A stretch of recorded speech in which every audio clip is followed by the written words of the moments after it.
यह एक all in one knowledge video है जिसको देखने के बाद आपके मन में बिग बैंग, ब्लैक होल और ईश्वर के अस्तित्व के बारे में कोई भी सवाल नहीं रहेंगे।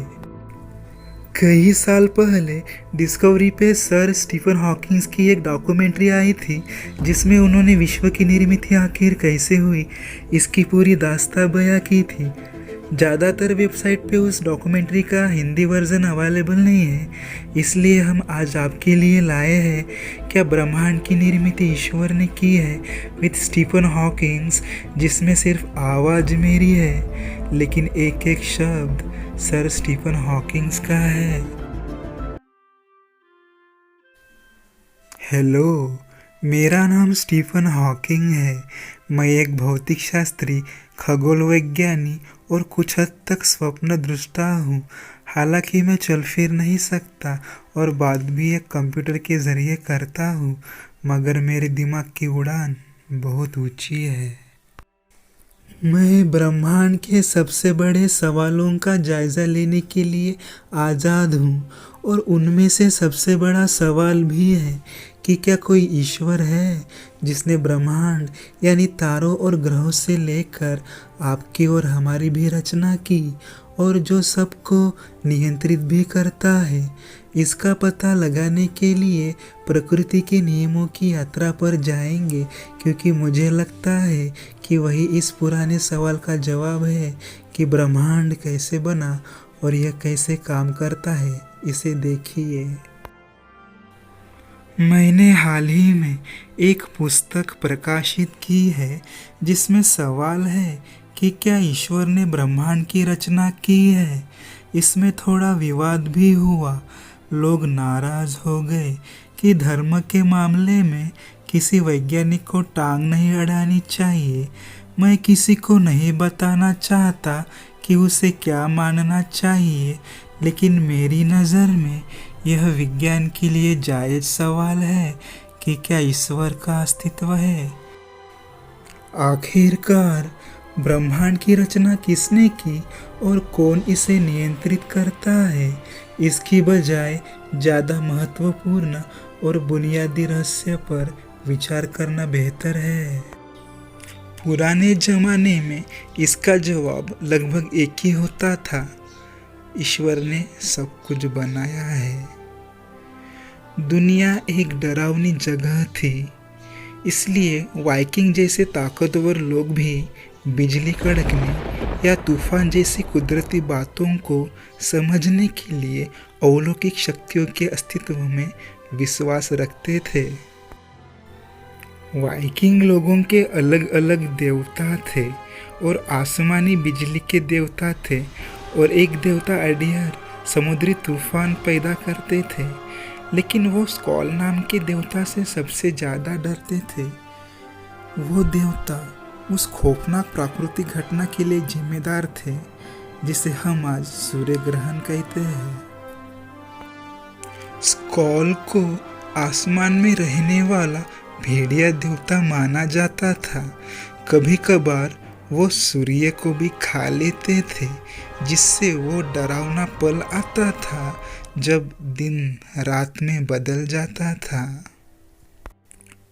कल्पना कीजिए कि वैज्ञानिक कारण नहीं जानने की वजह से सूर्य को गायब होते हुए देखकर लोगों को कितनी परेशानी होती होंगी। वाइकिंग लोग इसके जवाब में वही करते थे जो उन्हें सही लगता था। वो भेड़ियों को डराकर भगाने की कोशिश करते थे। वाइकिंग लोगों की मान्यता थी कि उनके चीखने चिल्लाने से सूर्य लौट आता था, लेकिन अब हम जानते हैं कि उसमें उनकी कोई भूमिका नहीं थी। सूर्य हर हाल में दोबारा निकल आता। अब यह समझ में आता है कि ब्रह्मांड उतना अलौकिक और रहस्यमय नहीं है जितना लगता है, लेकिन इसकी सच्चाई उजागर करने के लिए वाइकिंग लोगों से भी ज़्यादा साहस की ज़रूरत है।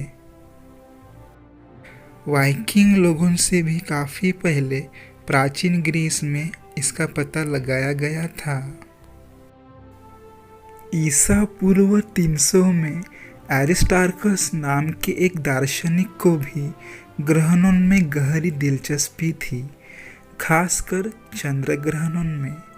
उनमें यह सवाल करने का साहस था, क्या वो सचमुच देवताओं के कृत्य थे? एरिस्टार्कस सचमुच वैज्ञानिक पहल करने वाले व्यक्ति थे। उन्होंने आसमान का सावधानी से अध्ययन किया और एक बहुत ही बड़े नतीजे पर पहुँचे। उन्होंने पाया कि ग्रहण कोई अलौकिक घटना नहीं है, बल्कि चांद के ऊपर से गुजरती पृथ्वी की परछाई है। इस खोज ने उनको पुरानी मान्यताओं से मुक्त कर दिया और वह आसमान में चल रही गतिविधियों को समझने और सूर्य, पृथ्वी और चांद के बीच असली संबंधों को दिखलाने वाले नक्शे बनाने में कामयाब रहे। वहाँ से वो और भी कमाल के नतीजों पर पहुँचे।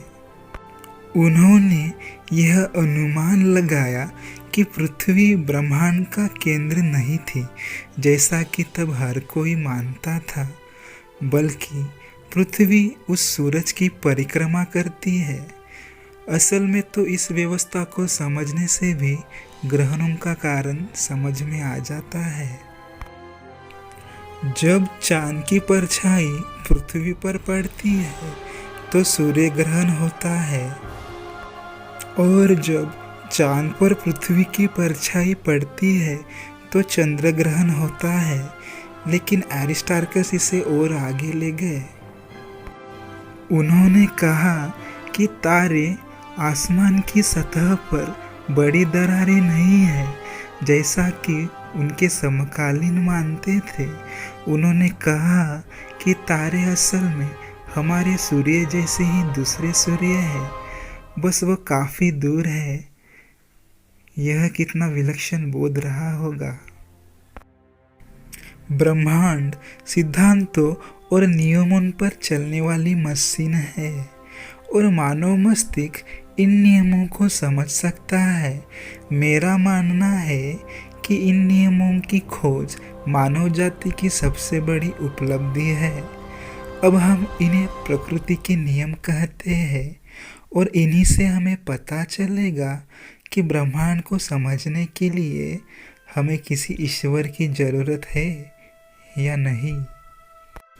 कई सदियों तक माना जाता था कि मेरे जैसे विकलांग लोगों पर ईश्वर का श्राप है। मुझे लगता है कि यह मुमकिन है कि मैंने ऊपर मौजूद किसी ताकत को नाराज कर दिया है। लेकिन मैं सोचना पसंद करता हूँ कि हर चीज़ की प्रकृति के नियमों के ज़रिए दूसरे तरीके से समझा जा सकता है। तो प्रकृति का नियम असल में क्या है और यह इतना शक्तिशाली क्यों है? मैं इसे टेनिस के खेल की तरह समझाता हूँ। टेनिस दो तरह के नियमों से खेला जाता है। एक तरह के नियम जो इंसान के बनाए हुए हैं, जो खेल के नियम है। इसमें कोर्ट का आकार और नेट की ऊंचाई तय की जाती है और यह फैसला होता है कि कोई शॉट सही है या नहीं। ज़रूरत पड़ने पर टेनिस की गवर्निंग बॉडी इन नियमों में बदलाव ला सकती है, लेकिन इस खेल पर लागू होने वाले दूसरे नियम बिल्कुल निश्चित है, जिन्हें बदला नहीं जा सकता। उनसे तय होता है कि बॉल को मारने पर उस पर क्या असर होगा। रैकेट से बॉल को मारने की ताकत और कोण से तय होता है कि आगे क्या होगा। प्रकृति के नियमों से पता चलता है कि अतीत, वर्तमान और भविष्य में सब कुछ वास्तव में कैसे होता है। टेनिस में बॉल हमेशा पहले से अनुमानित जगह पर ही जाती है और इसमें कई अन्य नियम भी काम कर रहे होते हैं। खिलाड़ी की मांसपेशियों में शॉट मारने की ताकत कैसे पैदा होती है, इससे लेकर उसके पैरों के नीचे घास किस रफ्तार से बढ़ती है, यह सब कुछ इन्हीं नियमों से संचालित होता है। लेकिन सबसे अहम बात यह है कि ये भौतिक नियम बदले नहीं जा सकते और यह सभी जगह लागू होते हैं। यह बॉल के आगे बढ़ने के तरीके पर ही नहीं बल्कि ब्रह्मांड में ग्रहों और तमाम दूसरी चीज़ों की गति पर भी लागू होते हैं। इंसान के बनाए नियमों के विपरीत प्रकृति के नियमों को कभी नहीं तोड़ा जा सकता। यही वजह है कि वो इतने शक्तिशाली है और धार्मिक दृष्टिकोण से देखने पर वो विवादास्पद भी है। अगर आप मेरी तरह स्वीकार करते हैं कि प्रकृति के नियम बदले नहीं जा सकते, तो जल्दी ही यह सवाल पैदा होता है कि इसमें ईश्वर की क्या भूमिका है। यह विज्ञान और धर्म के बीच परस्पर विरोध का एक बड़ा हिस्सा है और हालांकि मेरे विचार सुर्खियों में रहे हैं, लेकिन असल में यह प्राचीन विवाद है। यह सन 1609 में हुआ और इस बार सामने आने वाले नतीजों से सब कुछ बदल जाने वाला था। गैलीलियो आधुनिक विज्ञान के संस्थापक और मेरे नायकों में से एक है। मेरी तरह उनका भी यही विचार था कि अगर हम ब्रह्मांड को गौर से देखें तो हम पता लगा सकते हैं कि उसमें वास्तव में क्या हो रहा है। उनका इरादा इतना पक्का था कि उन्होंने पहली बार रात की आसमान को 20 गुना बड़ा करके देखने लायक लेंस तैयार किए। उन्होंने उन लेंसों को बड़ी सावधानी से दूरबीन में लगाया। पेडुआ स्थित अपने घर से उस दूरबीन के जरिए लगातार कई रातों तक जुपिटर का अध्ययन करके उन्होंने कमाल की खोज की। उन्होंने उस विशाल ग्रह के बहुत पास 3 छोटे छोटे बिंदु नजर आए। शुरू में उन्हें यह लगा कि यह बिंदु बहुत धुंधले तारे होंगे, लेकिन कुछ रातों तक उन पर गौर करने पर उन्होंने देखा कि उनके स्थान में परिवर्तन हो गया था और फिर एक चौथा बिंदु भी नजर आने लगा। कई बार उनमें से एक बिंदु जुपिटर के पीछे गायब हो जाता था और फिर दोबारा नजर आने लगता था। गैलीलियो को यह एहसास हुआ कि यह उस विशाल ग्रह की परिक्रमा करने वाले चंद्रमा होंगे। यह इस बात का पक्का सबूत था कि कम से कम कुछ चीजें पृथ्वी की परिक्रमा नहीं करती। अपने इस खोज से प्रेरणा लेकर गैलीलियो ने आगे चलकर साबित कर दिया कि पृथ्वी असल में सूर्य की परिक्रमा करती है। गैलीलियो की खोजों से एक क्रांति शुरू हो गई और समझा जाने लगा कि इससे विज्ञान पर धर्म की पकड़ आखिरकार कमजोर पड़ जाएगी।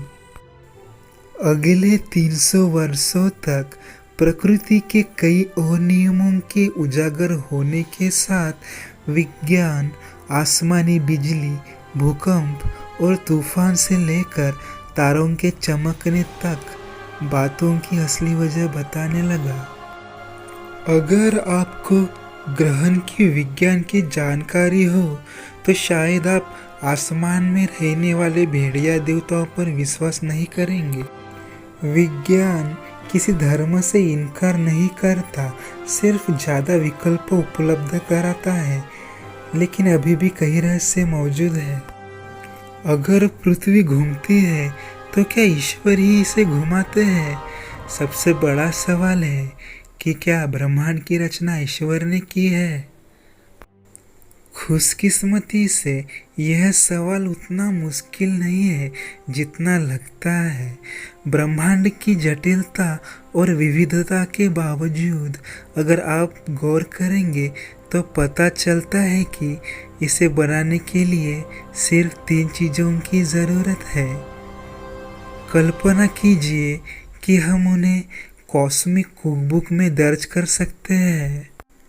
तो ब्रह्मांड बनाने के लिए हमें किन 3 सामग्रियों की जरूरत होगी? पहली चीज है पदार्थ, यानी ऐसी चीज जिसमें द्रव्यमान यानी मास हो। पदार्थ हमारे चारों तरफ है, यह हमारे पैरों के नीचे जमीन पर और अंतरिक्ष में भी है। धूल, चट्टान, बर्फ, तरल गैसों के विशाल बादल और अरबों सूर्य वालों की विशाल आकाशगंगाएं जो हैरतअंगेज दूरियों तक फैली हुई है। आपको जिस दूसरी सामग्री की जरूरत होगी वह ऊर्जा है। हमने चाहे इस पर कभी विचार ना किया हो, लेकिन हम सब जानते हैं कि ऊर्जा क्या है। इससे रोज हमारा सामना होता है। सूरज की ओर देखने पर आप ऊर्जा को अपने चेहरे पर महसूस कर सकेंगे।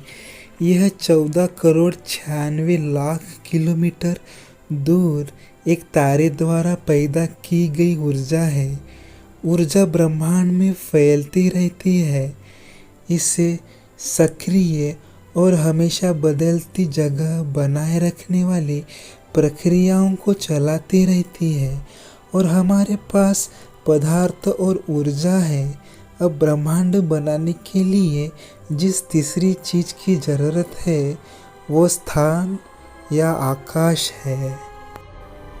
ढेर सारा स्थान। आप ब्रह्मांड को शानदार, सुंदर, हिंसक और कुछ भी कह सकते हैं, लेकिन आप इसे भीड़भाड़ वाली जगह नहीं कह सकते। हम जहाँ भी नज़र डालते हैं वहाँ हर तरफ ढेर सारी जगह या आकाश है। यह हर दिशा में मौजूद है। यह आपका सिर चकरा देने के लिए काफ़ी है। तो यह पदार्थ, ऊर्जा और स्थान कहाँ से आए? 20वीं सदी में काफ़ी वक्त बीत जाने तक हमें इसकी कोई जानकारी नहीं थी।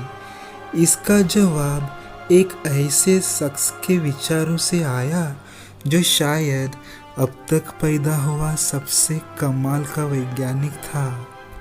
उनका नाम था अल्बर्ट आइंस्टाइन। आइंस्टाइन यह कमाल की जानकारी उजागर की कि ब्रह्मांड के निर्माण के लिए जरूरी चीज़ों में से 2 मास यानी द्रव्यमान और ऊर्जा असल में एक ही चीज़ है। आप इन्हें एक सिक्के के 2 पहलू कह सकते हैं। उनके प्रसिद्ध समीकरण E=mc² का यही अर्थ है कि मास को एक तरह की ऊर्जा माना जा सकता है और इसका उल्टा भी सही है। स्थान या आकाश और ऊर्जा की रचना अनायास ही एक घटना से हुई जिसे हम अब बिग बैंग कहते हैं। यानी अब हम कह सकते हैं कि ब्रह्मांड में सिर्फ 2 चीजें यानी ऊर्जा और स्थान या आकाश है। ईश्वर ने ऊर्जा, स्थान या आकाश की निर्मित की। बिग बैंग सृष्टि का पल था, लेकिन विज्ञान बिल्कुल अलग दास्तां बयां करता है।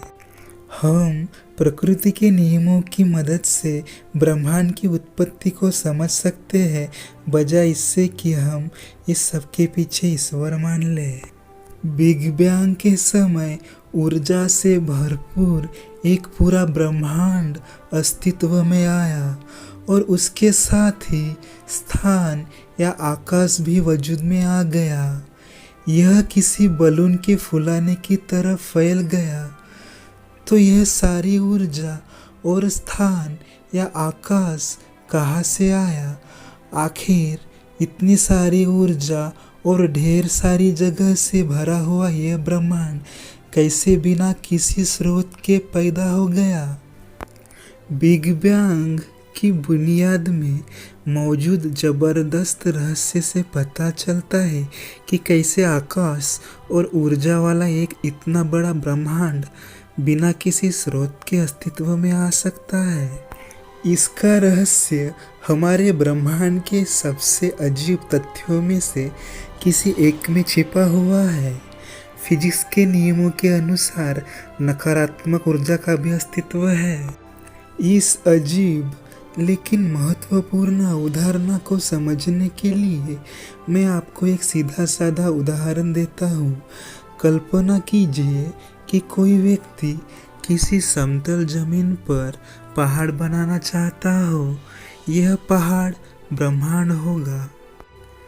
पहाड़ बनाने के लिए वो जमीन को खोदेगा और वहाँ से निकली मिट्टी से अपना पहाड़ बनाएगा।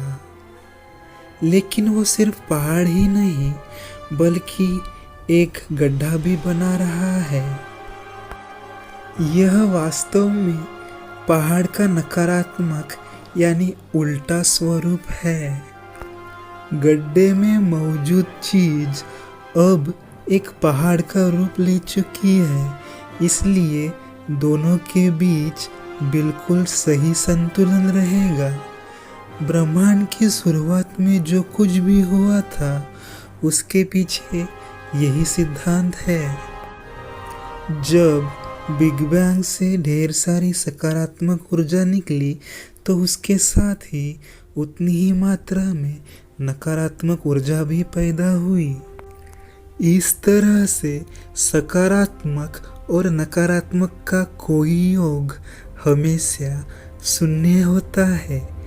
ये भी प्रकृति का एक और नियम है।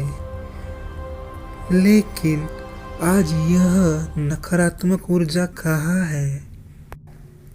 यह हमारी ब्रह्मांड की कॉस्मिक कुकबुक की तीसरी सामग्री है। यह आकाश या अंतरिक्ष में है। यह बात भले ही अजीब लगे, लेकिन विज्ञान के सबसे पुराने नियम यानी गुरुत्वाकर्षण और गति के प्राकृतिक नियमों के अनुसार अंतरिक्ष अपने आप में एक नकारात्मक ऊर्जा का एक विशाल भंडार है। इससे सुनिश्चित हो जाता है कि सब कुछ आखिरकार शून्य हो जाए।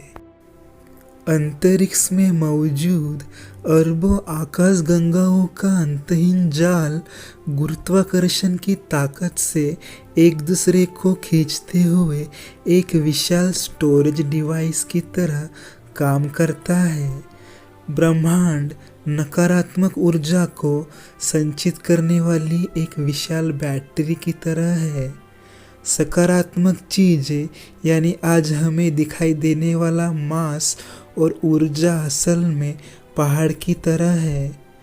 इनके निर्माण में बना सुराग या नकारात्मक पहलू पूरे अंतरिक्ष में फैला हुआ है। तो ईश्वर है या नहीं है, ये पता लगाने की हमारी खोज में इसका क्या अर्थ है? इसका अर्थ है कि अगर ब्रह्मांड का कोई योग शून्य है तो फिर आपको इस सृष्टि के लिए ईश्वर की आवश्यकता नहीं है। यानी ब्रह्मांड वास्तव में मुक्त में हासिल चीज़ है। ब्रह्मांड में मौजूद सकारात्मक और नकारात्मक का योग शून्य होगा।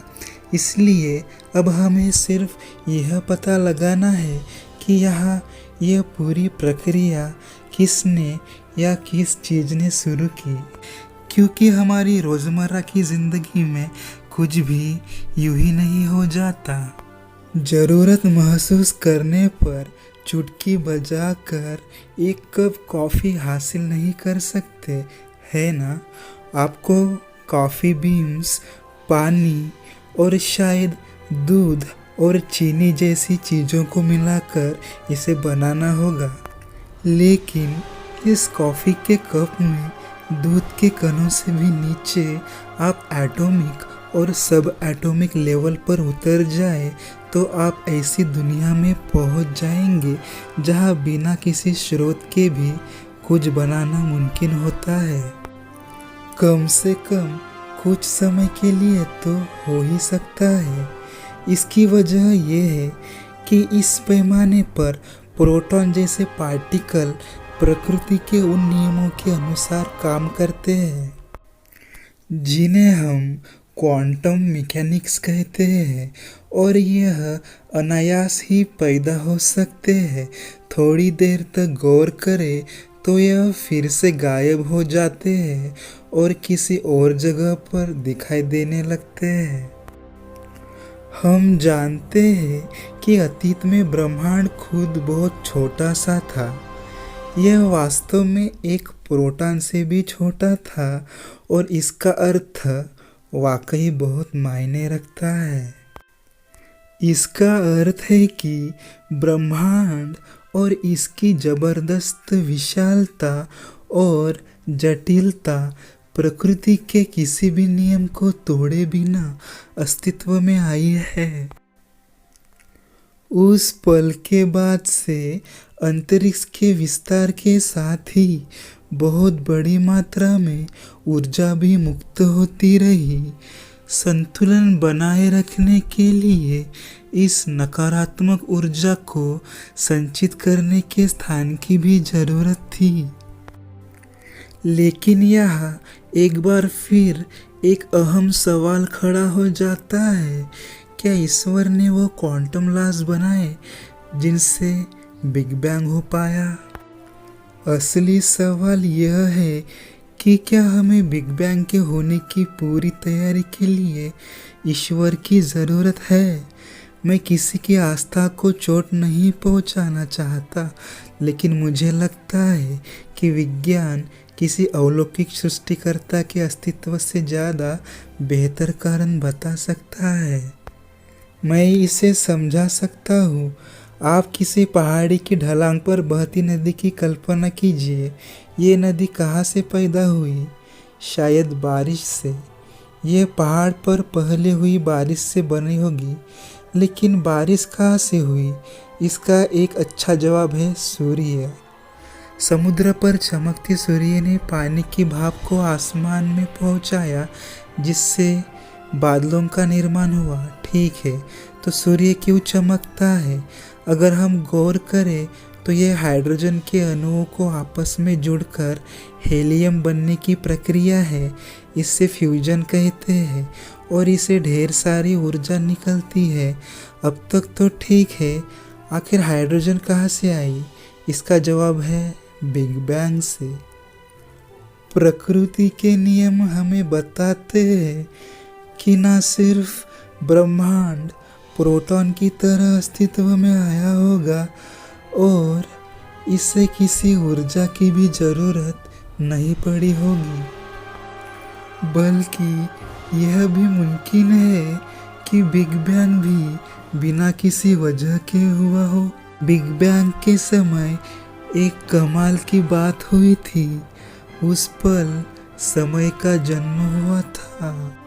सिर घुमा देने वाले इस विचार को समझने के लिए अंतरिक्ष में तैर रहे ब्लैक होल में से एक पर गौर कीजिए। ये आम ब्लैक होल असल में इतना बड़ा तारा होता है कि वह अपने ही भीतर ढह जाता है। वह इतना विशाल होता है कि उसके गुरुत्वाकर्षण से रोशनी भी बाहर नहीं निकल पाती, इसलिए लगभग वो पूरी तरह काला होता है। उसका गुरुत्वाकर्षण क्षेत्र इतना शक्तिशाली होता है कि वो प्रकाश के साथ साथ समय को भी विकृत और खत्म कर सकता है। इसे देखने के लिए इसकी ओर खींच रही घड़ी की कल्पना कीजिए। घड़ी ब्लैक होल के जितना करीब पहुंचती जाती है, वह उतनी धीमी होती जाती है। समय खुद धीमा पड़ने लगता है। अब कल्पना कीजिए कि घड़ी ब्लैक होल में घुस गई। अगर हम यह मान लें कि घड़ी ब्लैक होल के जबरदस्त गुरुत्वाकर्षण को झेलकर सलामत रही, तब भी वो बिल्कुल रुक जाएगी। यह खराब होने की वजह से नहीं रुकेगी, बल्कि इसका कारण यह है कि ब्लैक होल के भीतर समय का अस्तित्व ही नहीं है और ब्रह्मांड की शुरुआत की समय भी बिल्कुल यही हुआ होगा। अतीत में बिग बैंग पल की ओर लौटने पर हम देखते हैं कि ब्रह्मांड लगातार छोटा होता जाता है और आखिरकार यह उस बिंदु तक पहुंच जाता है जहां पूरा ब्रह्मांड इतने छोटे से स्थान में था कि यह बहुत सूक्ष्म और बहुत सघन ब्लैक होल के रूप में था। और आज अंतरिक्ष में तैर रहे ब्लैक होल की तरह ही प्रकृति के नियम भी कुछ असाधारण करने को कहते हैं। वो हमें बताते हैं कि यहाँ समय को भी थम जाना चाहिए। आप बिग बैंग के पहले के समय में नहीं जा सकते क्योंकि उससे पहले कोई समय था ही नहीं। आखिरकार हमें एक ऐसी चीज मिल गई है जिसकी कोई वजह नहीं है, क्योंकि किसी कारण के अस्तित्व के लिए कोई समय ही नहीं था। समय खुद बिग बैंग के साथ ही शुरू हुआ, इसलिए यह ऐसी घटना थी जो किसी ताकत या चीज के द्वारा नहीं हो सकती थी। इसका अर्थ है कि किसी सृष्टिकर्ता की कोई संभावना नहीं है, क्योंकि किसी सृष्टिकर्ता के होने का कोई समय ही नहीं है। हमने पता लगाया है कि मास और ऊर्जा पर काम कर रहे प्रकृति के नियमों ने इस तरह ऐसी प्रक्रिया शुरू की जिससे आखिरकार पृथ्वी पर मौजूद हम लोगों का जन्म हुआ। और हमें खुशी है कि हम यह सब समझ पाए। इसलिए जब लोग मुझसे पूछते हैं कि क्या ब्रह्मांड को ईश्वर ने बनाया, तो मैं उनसे कहता हूँ कि इस सवाल का अपने आप में कोई अर्थ नहीं है। बिग बैंग से पहले समय नहीं था, इसलिए ईश्वर के पास ब्रह्मांड की रचना के लिए कोई वक्त नहीं था। यह तो पृथ्वी की छोर तक पहुंचने की दिशा पूछने जैसा है। पृथ्वी एक गोला है और इसका कोई छोर नहीं है, इसलिए उसकी तलाश करना बेकार है। हम जो चाहे वो मानने के लिए आज़ाद है। और मेरी राय में सीधी सादी बात यह है कि कोई ईश्वर नहीं है। ब्रह्मांड को किसी ने नहीं रचा और कोई हमारी किस्मत तय नहीं करता है। इससे मुझे यह जबरदस्त एहसास होता है कि कहीं कोई स्वर्ग या परलोक का जीवन नहीं है। हमारे पास इस ब्रह्मांड के जबरदस्त डिज़ाइन को समझने के लिए बस यही एक जीवन है और उसके लिए मैं बहुत शुक्रगुजार हूँ। एस्ट्रोटेक्स पे ये वीडियो आपको कैसा लगा ये हमें ज़रूर बताएं और ऐसी ही विज्ञान से भरी बातें प्राप्त करने के लिए हमारी चैनल को सब्सक्राइब करना ना भूलें। Have a wonderful day. Take care.